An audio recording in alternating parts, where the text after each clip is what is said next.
Hey YouTube, do you own a Toyota Rav4 between the years of 2006 and 2012 and you're tired of the pain in your thighs or your back?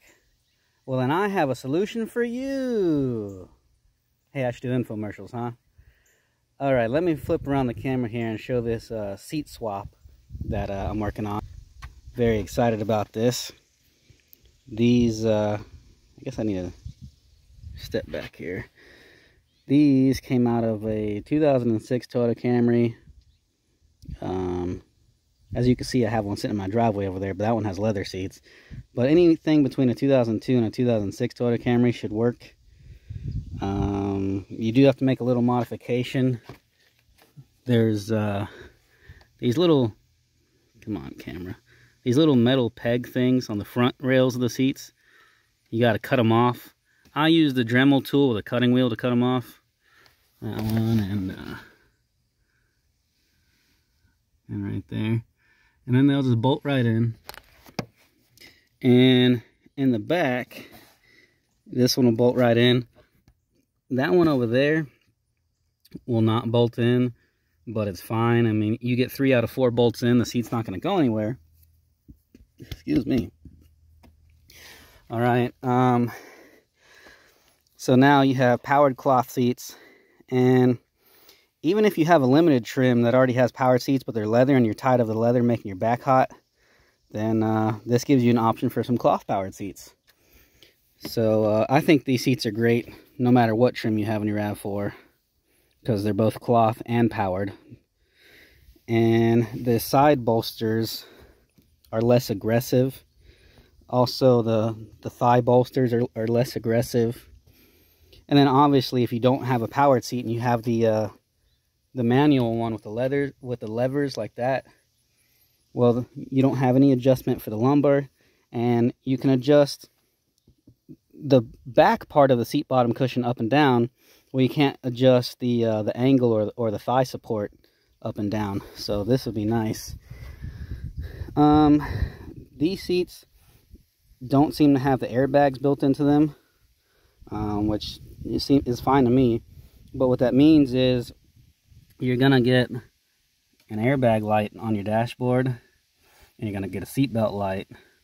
And on the passenger seat, the airbag's gonna stay off, and you're gonna have that flashing seatbelt light there. So I'm gonna put a piece of black tape there in order to cover up these lights on the dash, the instrument cluster. This bezel, you can just pull it and it just pops out. And then I kind of left the bottom part in and just set it forward like that. Now this plastic lens comes off super easily. You don't even have to unscrew your instrument cluster. So this plastic cover, you can go around with your fingers and reach behind each one of these little tabs. In here and over here, and there's a couple on the bottom. You reach behind those tabs and you just push down, and it's very easy to get this to come out. And once you have that out, you take some tape. I use gray tape, blends in nicely, and you can cover up those lights. Now, if you still want your passenger airbag to work, I mean, your driver's airbag is still going to work regardless. But in order to get that passenger airbag to still work, if you are worried about safety, you have safety concerns, what you could do is you could take your old seat and this one, take it to somebody that does car upholstery, or maybe your favorite preferred auto mechanic, and tell them you want the sensors and wiring harness from the old seat put onto the new seat. That way your new seat will work just like the old one did, that has that airbag sensing system that senses like when somebody's sitting in the seat, so it knows to turn on the airbag. That's one thing I might do later, but for right now I just don't want to see those annoying lights, especially the seatbelt ones, because they flash. What's nice though is there's no chime, there's no noise being made, because before, if I would disconnect my seatbelt, it would make all kind of noise. It's so annoying.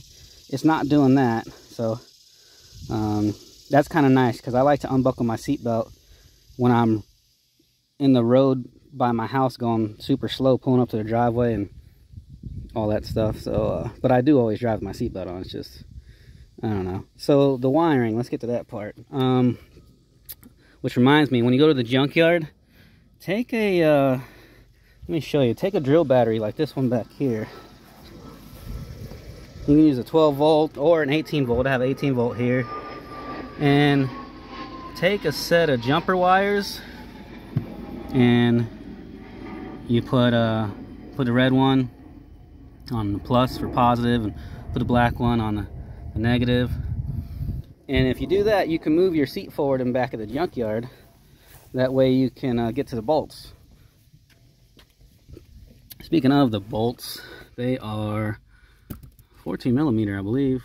Yes, 14 millimeter. And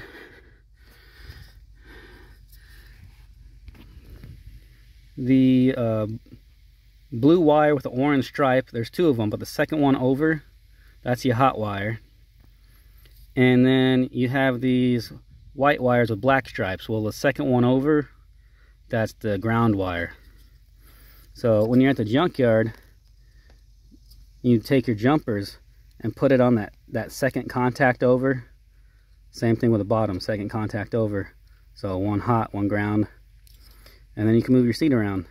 If you happen to get the wiring backwards, what's going to happen is all these positions are going to work in reverse.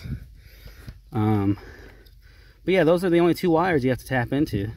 You see, I already ran my wires, and I might add some zip ties to it later.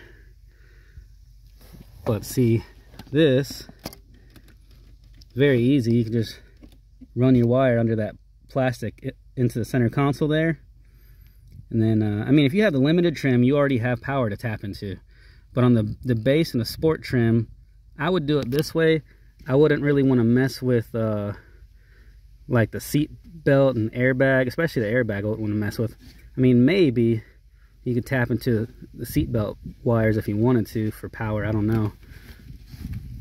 I didn't want to mess with those wires, so I felt it was safer to just go into the center console and tap into the power outlet.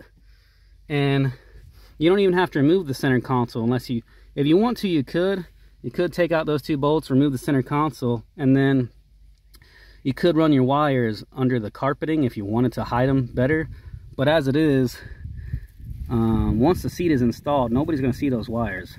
It's going to be very well hidden already.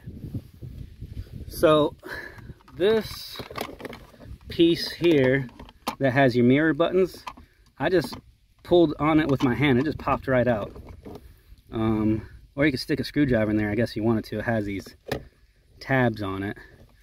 And then you have this piece here that has your power outlet and your auxiliary plug. It also just popped right out. I just pulled it out. Super easy. And then that gives you the room to get in here to the wires, and it gives you room to get your wire strippers in there and cut the wires and strip the wires and everything. So see, this is the plug that you have to unplug from the power socket, and then just tap into those wires. And the solid white wire is your hot wire. The white wire with the black stripe is your ground wire. Yeah, so but if you really wanted to, if you did want to take off this whole center console, I mean, these gray trim pieces just pop right off with your hand. This, you can turn it, spin it off counterclockwise, and then this piece right here you can pop off, and then you can remove that whole center console if you really wanted to. But I didn't.